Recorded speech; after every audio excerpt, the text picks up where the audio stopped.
Bonjour à tous et bienvenue ici dans notre studio d'analyse grand jeu et fitting. Nous allons aujourd'hui travailler sur votre driving et sur le fait d'obtenir une bonne position à l'impact, mais aussi un angle d'attaque remontant, et ce sans frapper de balle. Voilà, deux exercices que vous pouvez faire chez vous assez facilement. Alors il vous suffit d'avoir un driver dans l'idéal, mais ce n'est pas dramatique si ce n'est pas un driver après tout. Ça peut être n'importe quel club si vous avez des pièces qui ne sont pas forcément trop grandes, voilà, en fonction de l'espace que vous avez. Et le deuxième outil dont on a besoin, c'est plutôt à la mode, c'est un rouleau de papier toilette, tout simplement. Donc là, comme ça, vous êtes sûr que si vous tapez dedans, il n'y aura pas de dégâts. Alors, très simplement, le premier exercice qu'on va faire, il a pour but, en mettant le rouleau de papier toilette debout comme ceci, il a pour but de vous aider à ressentir ce que devrait être une bonne position à l'impact avec le driver. On sait qu'on veut obtenir un angle d'attaque remontant. Qu'est-ce que ça veut dire? Ça veut dire que le moment de l'impact sera au moment où la tête de club va remonter dans l'arc de swing, ce qui veut dire que le point le plus bas de votre arc de swing devra se situer quelques centimètres avant le contact avec la balle. Généralement entre, on va dire, 2, 3 et potentiellement 10, 12 au grand maximum. D'accord? 10, 12 centimètres. L'exercice est donc le suivant, et il va vous permettre de ressentir ça. La seule chose que je vous demanderai de faire, c'est éventuellement de le faire plutôt sur un tapis chez vous, éviter le carrelage, etc., parce qu'il va falloir frotter le club contre le sol.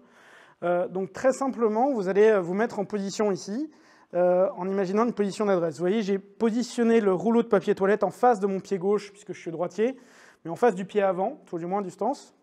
Et donc je vais m'installer ici, et je vais tourner les épaules, tourner le bassin, et je vais poser la tête de club au sol. L'objectif, c'est de faire glisser cette tête de club au sol, et de faire en sorte de m'organiser pour que, sans manipuler, comme ceci, ma tête de club passe au-dessus du rouleau de papier toilette, vous voyez ici, tout simplement. Hop. Et ensuite, je peux essayer de mettre de la vitesse. Et ce mouvement, une fois que je l'ai bien capté, je vais le répéter 4-5 fois.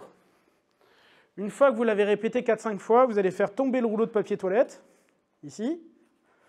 On va appuyer un petit peu dessus pour qu'il ne soit pas trop haut. Et puis maintenant, on va se mettre en position de driving à l'adresse. Je vais positionner ma tête de club 10-15 cm avant le rouleau de papier toilette. Et l'objectif maintenant, ça va être de faire 3 swings avec de la vitesse en essayant de ressentir la position que j'ai eue sur l'exercice précédent. Vous voyez, donc je vais mettre de la vitesse et je passe au-dessus du rouleau de papier toilette. Donc l'objectif, c'est de sentir que finalement, à travers cette position, et notamment ce premier exercice, vous allez ressentir qu'à l'impact, finalement, ma colonne vertébrale va être inclinée d'une quinzaine de degrés environ, que la pression sera sur la jambe gauche, que mes mains vont être légèrement devant le sternum à l'impact, et donc je vais pouvoir générer assez peu de loft à l'impact, mais un angle d'attaque remontant.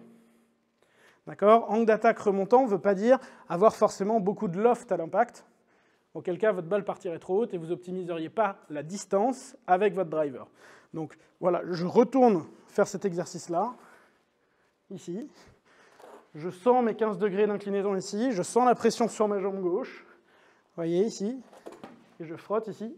Là, un peu moins bien, j'ai envoyé le rouleau de papier toilette, et après je fais mes 3 swings à pleine vitesse, et vous allez ressentir ce que devrait être une bonne position à l'impact avec le driver, et dans quelle situation musculairement je devrais me retrouver pour obtenir cette qualité d'angle d'attaque et donc d'optimiser un peu plus mes distances. Voilà, j'espère que cet exercice vous a plu. Vous pouvez vous entraîner à la maison. N'hésitez pas à poster des commentaires juste en dessous de cette vidéo. Si vous avez des questions ou quoi que ce soit, n'hésitez pas, restez chez vous, mais entraînez-vous au golf quand même. Allez, à bientôt.